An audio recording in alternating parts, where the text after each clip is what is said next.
Hallelujah, सबको जय मसीह की।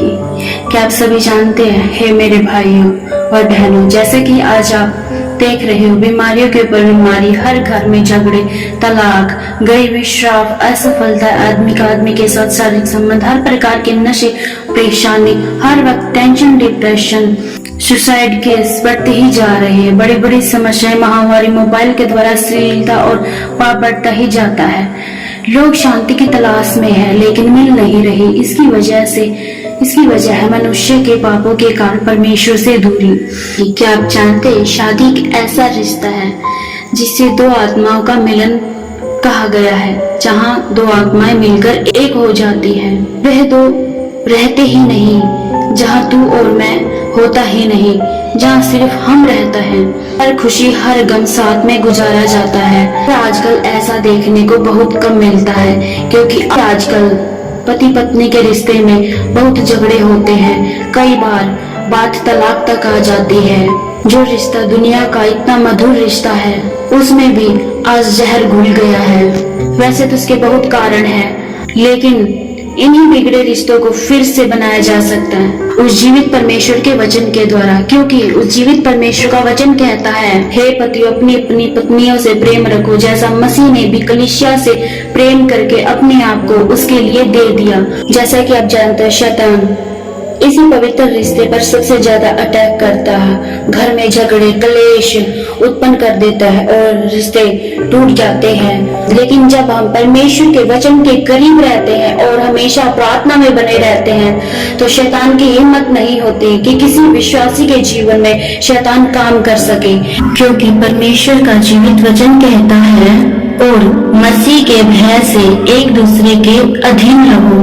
हे पत्नियों, अपने अपने पति के ऐसे अधीन रहो जैसे प्रभु के, क्योंकि पति पत्नी का सिर है, जैसे कि मसीह कलीसिया का सिर है, और आप ही देह का उद्धार करता है।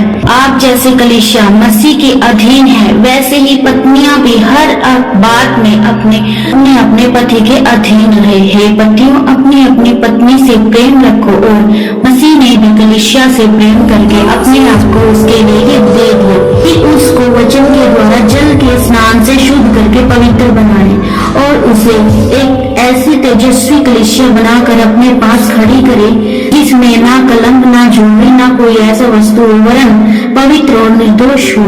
इस प्रकार उचित है कि पति अपनी पत्नी से अपनी देह के समान प्रेम रखे। जो अपनी पत्नी से प्रेम रखता है, वह अपने आप से भी प्रेम रखता है, क्योंकि किसी ने कभी अपनी देह से बैर नहीं रखा, वरन उसका पालन पोषण करता है, जैसा मसीह भी कलीसिया के साथ करता है, इसीलिए कि हम उसकी देह के अंग हैं। इस कारण मनुष्य माता पिता को छोड़कर अपनी पत्नी से मिला रहेगा और वो दोनों एक तन होंगे।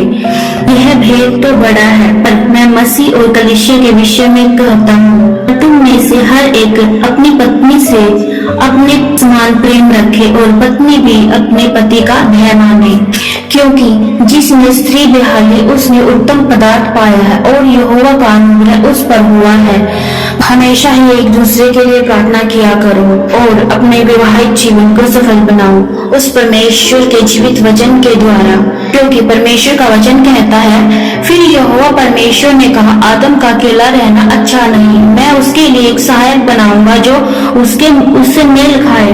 और यहोवा परमेश्वर ने उस पसली को जो आदम में से निकाली थी स्त्री बना दिया और उसको आदम के पास ले गया।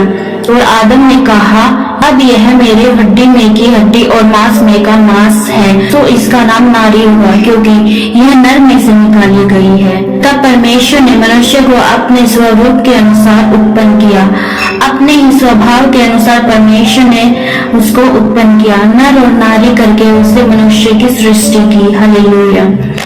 क्योंकि उस जीवित परमेश्वर ने हमें अपनी समानता में बनाया है, तो हमें भी परमेश्वर की तरह ही कार्य करने चाहिए और पूरी पवित्रताई के साथ उसके वचनों में बने रहना चाहिए। जब हम अपना संबंध परमेश्वर के साथ बहुत मजबूती के साथ बना के रखते हैं, तो परमेश्वर भी हमारे साथ उतना ही मजबूत रहता है और कोई भी समस्या, कोई भी दुख परेशानी हमारे जीवन में उत्पन्न नहीं हो सकती।